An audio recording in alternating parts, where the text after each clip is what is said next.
On vous explique. Le décryptage de l'actualité en profondeur, c'est dans On vous explique. Comprendre l'actualité du jour dans BLG.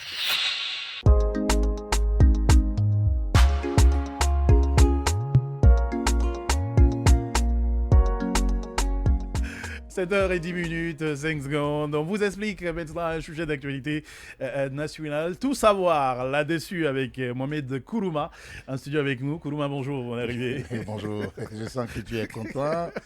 Très content de te retrouver. Non, bientôt la fin. Mais très content de me débarrasser très bientôt avec toi. Très bientôt de toi.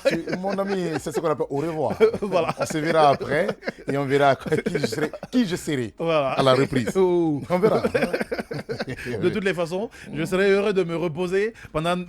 En fait, je ne vais pas voir ton visage pendant 2 mois. Donc ça au moins. C'est sûr, à part le studio, c'est sûr. Non, c'est sûr et certain. Même au je quartier. Je le dis officiellement. Même au quartier. Parfois, je fais des barbecues. Il m'appelle souvent pour que je l'invite au barbecue. Je sais qu'il va.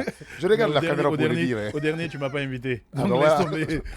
Je t'invite prochainement. Allez, donc on s'intéresse à ceci ce matin. Kourouma, tu as décidé de nous expliquer ce sujet d'actualité nationale. Manifestation donc contre la SAC ce matin. On est à Sigiri là. Oui, nous sommes à Sigiri, et précisément à Kintinia, Bouré. Ça, c'est une sous-préfecture aussi de Sigiri. Il faut comprendre que cela fait maintenant 3 jours que la communauté de Sigiri et de Kintinia, Bouré ont barricadé un peu la cité de la SAG. Vous savez, à chaque fois qu'il y a une entreprise minière, il y a une cité qui est érigée pour permettre aux travailleurs de rester ou bien d'être à proximité de leur lieu de leur zone de travail. Donc cette cité qui regorge beaucoup plus les travailleurs de la SAG a vu ses portes, l'entrée barricadée par la communauté de Sigiri et de Kintinia-Bouré. Mais qu'est-ce qui se passe exactement?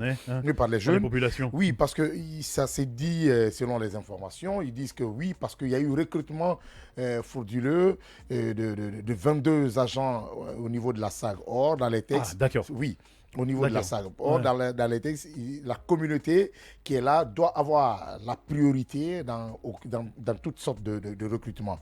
Même si, quelque part, les compétences ne sont pas là, mais parfois, il faut les mettre en avant. Ensuite, voir s'ils ne répondent pas peut-être au document ou bien à la compétence demandée. Peut-être il faut élargir ensuite le recrutement. D'accord. Donc, c'est ce qui fâche. Hein? Oui, c'est ce qui fâche beaucoup plus ces jeunes, mais ce n'est pas la première.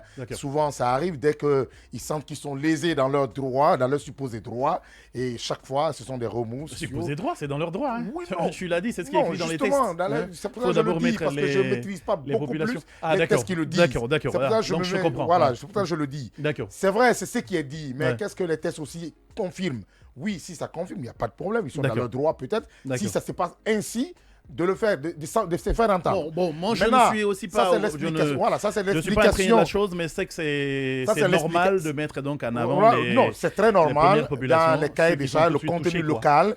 Dans le cahier des charges, de ce qui concerne le code minier, dans le contenu local, il faut respecter surtout ce contenu local où la population, la communauté doit bénéficier des trucs, des avantages de la société. Oui, dans le contenu local, ça existe. Maintenant, est-ce que ce qu'ils ont dit est directement lié à la direction et quelles sont les explications que la direction aussi peut donner? Donc dis-nous, c'est quoi les explications de la direction? Selon certaines informations, parce que j'ai eu à appeler certains agents de là-bas qui m'ont confirmé que oui, c'est vrai qu'il y a eu recrutement, la personne même m'a dit de 21 personnes. C'est vrai. Au lieu de 22. Au lieu de 22. D'accord. Il dit oui, c'est vrai que c'était des stagiaires qui étaient venus au niveau de la SAG. Mais puisque ce sont des jeunes qui sont bien plus appliqués dans l'exercice de leur stage, ils sont autant bien plus appliqués. Donc la direction générale, notamment le PCA ou bien le vice-président du PCA, a demandé, il faut les trouver un contrat, il faut les légaliser, qu'on les garde parce qu'ils sont bien, ils ont apporté beaucoup plus. Et qu'on les garde pour 2 ans. Hein. Voilà, pour 2 ans, ils ont apporté beaucoup plus parce que c'est un contrat renouvelable. Il dit ils ont apporté beaucoup plus à la société, donc ça veut dire qu'on peut les garder, ils peuvent encore continuer à apporter à la société. Ce qui n'est pas aussi mauvais.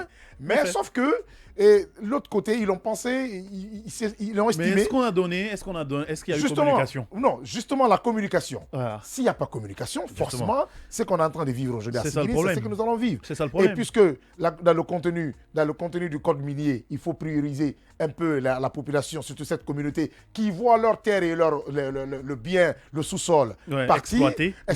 Ouais. Donc pour eux, la meilleure façon de les récompenser, il faut les mettre en avant. Je suis d'accord avec eux. Ils devraient être les premiers à être touchés. Non, je suis d'accord. Et l'autre information qu'il faut donner, c'est qu'il n'est pas beaucoup plus bien. Sous les aides d'ailleurs, parce que là aussi, il faut travailler sur la compétence. Sur la compétence. Ça aussi, il faut le noter. Ouais. Et ce qu'il faut noter encore, deuxièmement, il faut dire que s'il y a grève à la SAG, nous savons aujourd'hui, nous sommes en transition, nous savons que la Guinée est beaucoup plus reposée sur ses mines, sur ses ressources telles que du sous-sol, telles que la SAG aujourd'hui qui produit beaucoup plus d'or. Ouais. Aujourd'hui, il y a de l'or en quantité. Selon toujours mon informateur, il y a de l'or en quantité. L'exploitation est très bonne. Surtout la nouvelle zone où ils sont partis, près de ce village. Ouais. C'est bon, l'abondance est là, la production est bonne. Mais si jamais on ne produit pas, qu'est-ce qui risque d'arriver? Et puisqu'on sait qu'à la SAG, c'est autant d'argent, parce que l'or, c'est de l'argent. La valeur de l'or aujourd'hui, il faut comprendre, avec la guerre de l'Ukraine, ça a augmenté.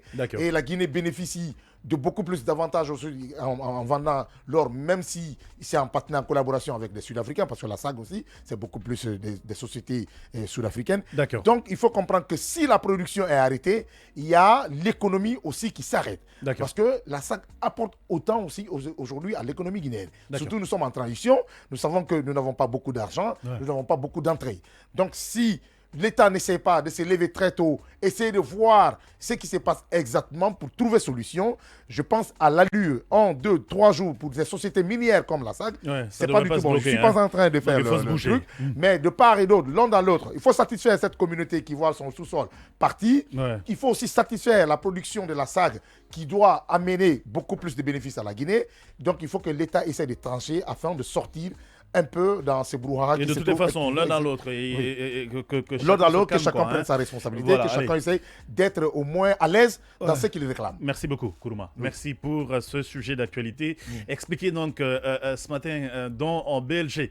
7h16, 54 secondes dans ce studio. Un jour, un événement maintenant sur cette antenne. BLG, un jour, un événement. C'était il y a 1 an ou un siècle, en Guinée, sur le continent ou dans le monde. Retour sur une date historique. On vous refait l'histoire de ce jour-là, dans Un jour, un événement. «